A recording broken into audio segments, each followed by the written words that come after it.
So I thought to myself, what if you could create a car that took all the environmental aspects that we know is possible and basically unite that with the emotional side?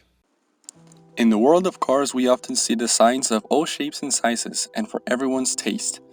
But somewhere in the timeline appeared crazy concept cars that stopped there just to showcase a design that is not feasible to mass produce. But there is a guy that has made probably the craziest designs in the industry, and many of which made it to production. His name is Henrik Fisker. He's a Danish American automotive designer who is known to make really impressive car designs. His career started in 1989 when he was hired by the automaker BMW, where he designed the Z8 Roadster and X5 SUV. After BMW, he worked at Aston Martin, where he designed the DB9 and the V8 Vantage, luxury coupes. Throughout his career, he designed a lot of cars.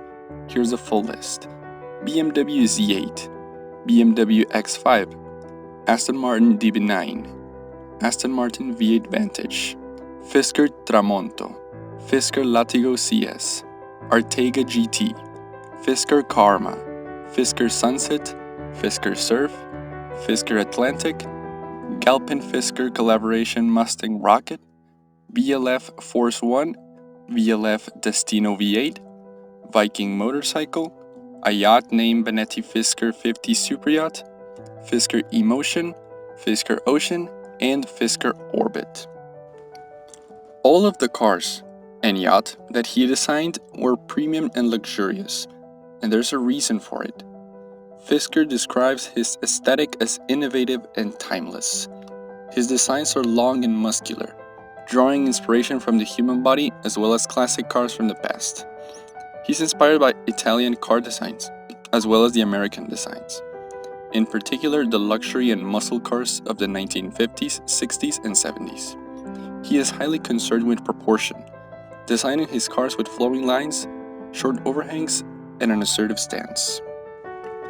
Let's look back to 2012, when he launched the Fisker Karma, a premium plug-in range-extended electric luxury sports sedan entirely designed by Henrik himself.